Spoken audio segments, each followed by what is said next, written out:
اللہ رب العالمین ارشاد فرما رہا ہے، اور تم عاجز نہیں کر سکتے اللہ تعالیٰ کو زمین میں، اور نہ تمہارا اللہ کے سوا کوئی دوست ہے اور نہ کوئی مددگار۔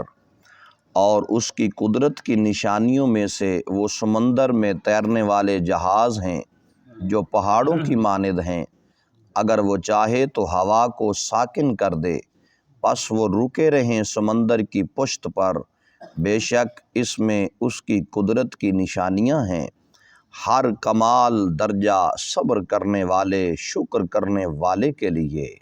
سبحان اللہ۔ محترم حضرات، قرآن کریم فرقان حمید کی ان آیات بینات میں اللہ رب العالمین ارشاد فرما رہا ہے کہ تمہارا حقیقی مددگار، حقیقی تمہارا دوست اللہ تعالیٰ کی ذات ہے، اور جو اللہ تعالیٰ سے روح گردانی کرتا ہے وہ کبھی کامیاب نہیں ہو سکتا۔ آج لفظ ولی پر بڑی عظیم گفتگو قرآن کریم نے فرمائی ہے کہ ولی کسے کہتے ہیں، ولی کا معنی کیا ہے۔ ہم نے ولی کا معنی کثرت کے ساتھ دوست پڑھا ہے۔ آج کی صحت مبارکہ میں ولی کا معنی بیان کرتے ہوئے لکھا گیا ہے کہ ولی اسے کہتے ہیں جو مصیبتوں کو تم سے دور کر دے۔ یہ بھی ولی کا ایک معنی ہے کہ جو تم سے مصیبتوں کو دور کر دے اسے ولی کہتے ہیں۔ نبی پاک علیہ الصلوۃ والسلام کے غلاموں، یعنی وہ شخص جو مستقلاً تمہارے کسی کام کا متولی ہو اور تمہیں وہ مصیبتوں سے بچائے، اور اسے نصیر کہا جاتا ہے، مددگار بھی کہا جاتا ہے، ولی بھی کہا جاتا ہے، یعنی جو مصیبتوں کو تم سے دور کر دے وہ تمہارا ولی ہے، وہ تمہارا مددگار ہے۔ اور اللہ فرماتا ہے کہ سب سے بڑا تمہارا مددگار بھی میں اللہ ہوں، اور سب سے بڑا ولی بھی میں تمہارا اللہ ہوں۔ تو ساتھ ہی ارشاد فرمایا، اللہ تعالیٰ اپنی قدرت اور رحمت بے پایاں کی ایک اور دلیل پیش فرماتا ہے۔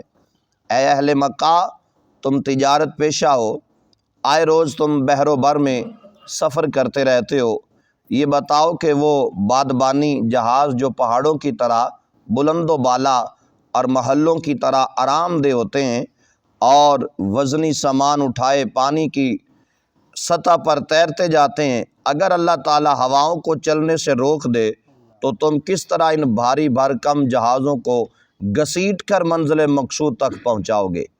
یہ فرمایا میری قدرت کی ایک کھلی نشانی ہے، ہر پڑھے لکھے اور ہر ان پڑھ کے لیے وہ اپنی آنکھوں سے اس بات کا مشاہدہ کرے، اپنی آنکھوں سے دیکھے کہ یہ سمندروں کے اندر، دریاؤں کے اندر کشتیاں، جہاز کیسے چل رہے ہیں۔ کیا یہ ملا کی مہارت ہے؟ فرمایا نہیں، یہ اللہ تعالیٰ کی قدرت ہے۔ اگر اللہ تبارک و تعالیٰ نہ چاہے تو یہ ایک لمحہ بھی آگے جہاز اور کشتی نہیں چل سکتی۔ کیا تم نے کبھی غور و فکر کیا ہے کہ اس کشتی کو چلانے والا حقیقی کون ہے؟ اللہ۔ وہ فرمایا وہ اللہ کی ذات ہے جس کے قبضہ قدرت میں تمہاری جان ہے، اور وہی ہے جو اس کائنات کا نظام چلا رہا ہے۔ ایک دفعہ نا کچھ غیر مسلم اکٹھے ہو گئے اور انہوں نے ایک پروگرام بنایا اور ایک سازش شروع کر دی، اور انہوں نے کہا کہ کوئی اللہ نہیں ہے، یہ مسلمانوں نے ایسے ہی ڈھونگ رچایا ہوا ہے، کوئی خدا نہیں ہے، کوئی الہ نہیں ہے، یہ کائنات کا نظام بس ایسے ہی چل رہا ہے، اسے چلانے والا کوئی نہیں ہے۔ تو یہ معاملہ چلتا چلتا حضرت امام اعظم ابو حنیفہ رضی اللہ تعالیٰ عنہ، جن کے ہم مقلد ہیں، ان کے پاس یہ معاملہ پہنچا۔ تو آپ بہت بڑے امام ہیں، اتنے بڑے امام ہیں کہ حضرت امام اعظم ابو حنیفہ پاک نے جو احادیث درج فرمائی ہیں ان میں کثرت کے ساتھ ڈائریکٹ صحابہ سے حدیثیں لی ہیں، اور روایات میں آتا ہے، کئی کتب میں لکھا ہے کہ آپ نے کم و بیش 8 معتبر صحابہ کی زیارت کی ہوئی ہے، جن سے جا کے آپ نے سفر کر کے احادیث نبوی کو اور اس نسخے کو صحابہ اکرام سے لیا ہے، اور معتبر صحابہ اکرام۔ تو آپ فرماتے ہیں کہ جب یہ معاملہ میرے پاس پہنچا تو پھر ہم نے چیلنج کیا کہ ہم اس پہ دلیلیں دیں گے اور انشاءاللہ ہم اس پہ حق بجانب ہیں۔ نبی پاک علیہ الصلوۃ والسلام کے غلاموں، وقت مقرر طے ہو گیا، مناظرے کا ٹائم بن گیا اور ایک کھلا میدان لگ گیا، وقت ٹائم بالکل قریب آ گیا اور دیکھا سب لوگ جمع ہیں، مخالف بھی جمع ہیں، اپنے بھی جمع ہیں، لیکن ابھی تک امام صاحب تشریف نہیں لائے۔ آدھا گھنٹہ لیٹ ہو گئے۔ آدھا گھنٹہ لیٹ ہونے کے بعد آپ جب اس مجمع میں پہنچے تو وہ جو غیر مسلموں کی طرف سے مناظر تھا وہ کہنے لگا بھئی ہم آپ سے مناظرہ نہیں کریں گے۔ کہا بھئی کیوں نہیں کرو گے؟ کہا آپ کو تو ٹائم کی قدر کا ہی پتہ نہیں ہے، ہمارا آپ سے مناظرہ ہی نہیں بنتا۔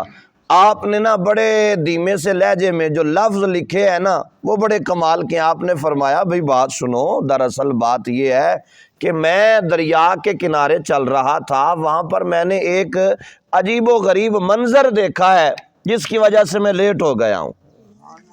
تو انہوں نے کہا جی بتائیے آپ نے کیا منظر دیکھا ہے؟ آپ نے فرمایا بھی میں نے دیکھا ہے، میں دریا کے کنارے آ رہا تھا تو میں نے اپنی آنکھوں سے دیکھا ہے کہ ایک درخت کھڑا ہوا تھا، بالکل توانا تندرست، کوئی وہ اسے بیماری نہیں لگی ہوئی تھی اور بالکل صحیح سلامت حسین و جمیل درخت تھا۔ میں نے کیا دیکھا، یکدم جب میں نے نگاہ اٹھائی تو دیکھا کہ وہ فوراً درخت جو ہے نا وہ زمین سے جڑ سے بالکل کٹ گیا اور نیچے گر گیا۔ پھر میں نے دیکھا کہ وہاں پر بندہ کاٹنے والا بھی کوئی نہیں تھا۔ انہوں نے کہا جی پھر آگے بتائیے۔ آپ نے فرمایا پھر میں نے دیکھا کہ اس درخت کو ٹکڑے کیا جا رہا ہے اور کرنے والا نظر نہیں آ رہا، کوئی دکھائی بھی بندہ نہیں دے رہا تھا۔ پھر میں نے دیکھا کہ اس درخت کے تختے بن رہے تھے، پھٹے بن رہے تھے۔ پھر میں نے دیکھا کہ اس کی کشتی تیار ہو گئی۔ پھر میں نے دیکھا کہ اس کشتی کو کوئی چلانے والا نہیں تھا اور وہ کشتی خود بخود دریا کے اندر آ گئی۔ پھر میں نے دیکھا کہ وہ جو کشتی تھی، جو اس طرف لوگ کھڑے تھے ان کو اس کشتی میں بٹھایا گیا اور دوسرے کنارے تک لے گئے، ادھر سے لوگوں کو بٹھایا اس کنارے تک لے آئے۔ آپ نے فرمایا بھی میں یہی منظر دیکھتا رہا ہوں اور اس لیے میں لیٹ ہو گیا ہوں۔ وہ کہنے لگے جی یہ کیسے ہو سکتا ہے؟ خود بخود درخت کٹ جائے، خود بخود اس کے تختے بن جائیں، خود بخود اس کی کشتی بن جائے، خود بخود وہ دریا میں ادھر سے ادھر جائے، ادھر سے ادھر آئے، یہ کیسے ہو سکتا؟ انہوں نے کہا جی یہ ناممکن ہے۔ کہا بھئی آپ نے کیا کہا، دوبارہ ذرا بتانا۔ کہنے لگے جی یہ ناممکن ہے، یہ کشتی اس طرح نہیں چل سکتی۔ تو فرمایا پھر عقل سے علاج کرواؤ، اگر ایک کشتی خود بخود نہیں چل سکتی تو کائنات کا نظام خود بخود چل رہا ہے۔ کیا اسے چلانے والا کوئی نہیں ہے؟ اسے چلانے والا میرا وہ خدا ہے جو رب العالمین ہے، جو خالق کائنات ہے، جو مالک ارض و سماوات ہے۔ اور اسی بات کی کو بطور مثال قرآن میں بھی آج بیان کیا گیا۔ جیت گئے وہ تو اس بات پر ہی۔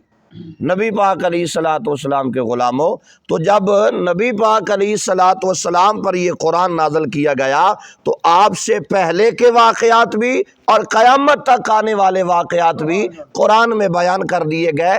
آج بھی یہ چیز ہم اپنی آنکھوں سے دیکھ سکتے ہیں۔ ہم قریب دریا پر چلے جائیں، ایک کشتی کو دیکھ لیں، کیا وہ خود بخود چل سکتی ہے؟ اللہ فرماتا ہے کبھی بھی نہیں چلے گی، اسے کوئی چلانے والا ہے، اس کے چلانے میں ہوا مددگار ہے۔ اور یہ ہوا کس کی بھیجی ہوئی ہے؟ فرمایا رب کی بھیجی ہوئی ہے۔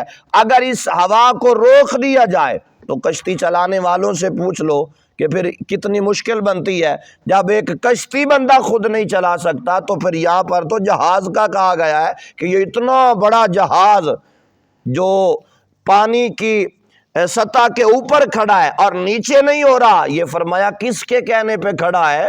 فرمایا وہ اللہ کے کہنے پہ کھڑا ہوا ہے۔ تو الحمدللہ ہم اس خدا کے ماننے والے ہیں۔ تو جب حضرت امام اعظم ابو حنیفہ پاک نے یہ جملہ ارشاد فرمایا نا تو وہیں پہ اللہ کی وحدانیت کے پھر نعرے بلند ہو گئے اور امام اعظم صاحب کو زیادہ ان سے طویل گفتگو بھی نہیں کرنی پڑی، ایک ہی مثال دے کر ان کو بات سمجھا دی۔ تو محترم حضرات، الحمدللہ ہمارا عقیدہ، ہمارا مسلک، ہمارا اسلام، ہمارا مذہب بہت بڑا عظیم مذہب ہے، اور یہ وہ مذہب ہے جس پہ اربوں خربوں بلکہ لا تعداد دلائل ہمارے پاس موجود ہیں، لیکن جب رب کی ذات کی کو ماننے کی باری آئے تو ہم کسی دلیل کے بغیر خدا کو خدا مانتے ہیں، وہ وحدہ لا شریک، اس کے لیے ہمیں دلائل دینے کی ضرورت نہیں ہے۔ ہمارا خدا الحمدللہ موجود ہے اور ہر جگہ موجود ہے، اسے کہیں آنا جانا نہیں پڑتا، وہ اپنی قدرت کاملہ کے ساتھ یہ ساری کائنات کا نظام چلا رہا ہے۔ تو اللہ رب العالمین کی مقدس بارگاہ میں دعا ہے، خالق کائنات اپنے پیارے محبوب کے صدقے ہم سب کی حاضری کو اپنی بارگاہ میں قبول و منظور فرمائے، آمین۔ وآخر دعوانا ان الحمد